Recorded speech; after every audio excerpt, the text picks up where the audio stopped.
Demlikte arta kalan çayı kesinlikle artık atmıyoruz, dökmüyoruz. Bakın neler yapacağız arkadaşlar. Çok güzel bir maskeyle başlayalım öncelikle.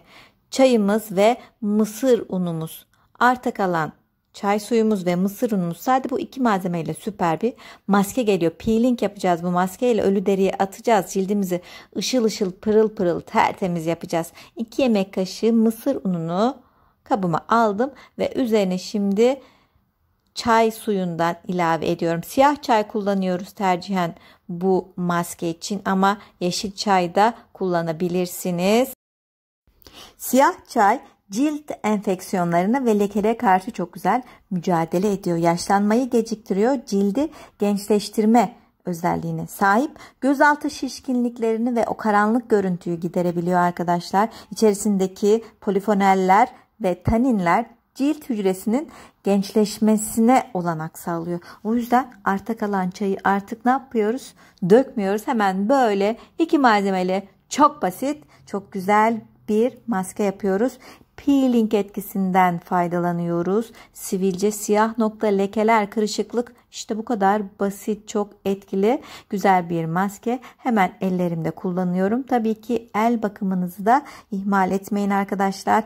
Benim yaptığım gibi her maskeyi ellerinize de sürün. Ellerinizi de güzelleştirin.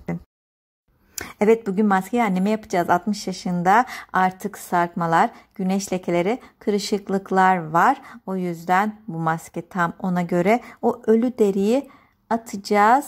Daha pürüzsüz güzel bir cilde kavuşacağız. Maskenin sürülümü de oldukça güzel arkadaşlar. Ellerinizde sürün bu maskeyi. Bakın bazen fırça kullanıyorum ama bu maskede ellerimle sürüyorum. Çünkü bu şekilde daha güzel yedirebiliyorum. Böyle taneli maskeleri ben ellerimle sürmeyi tercih ediyorum. Boyun, dekolte, göz altı, göz üstü maskeyi tüm yüze ve ellere uyguluyorum. Kalın bir tabaka halinde sürüyorum ve kurumaya bırakıyorum. Pamuk petlerinde gene çay karışımının, çay suyun içerisine batırıyorum ve o gözlerdeki yorgunluğu, kırışıklığı, koyu renk halkaları da böyle gidermeye çalışıyorum. Misler gibi oldu. Artık dinlenme vakti. 20 dakika kadar bu şekilde kendinize güzel zaman ayırın. Ardından yüzünüzü yıkıyorsunuz. Önce ılık, sonra soğuk suyla. Sonrasında ne yapabilirsiniz? Cildinize güzel bir tonik uygulaması yapabilirsiniz.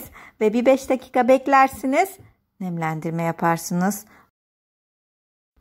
Ve daha ne olsun arkadaşlar, maskemizi yaptık, yıkadık, tonikledik ve kremledik. Artık çok daha güzel, daha temiz, daha pürüzsüz bir cilde kavuşmuş olduk. Haftada 2 kere uygulayın. Bitti mi? Bitmedi. Bakın ben arta kalan çayları biriktirip ne yapıyorum?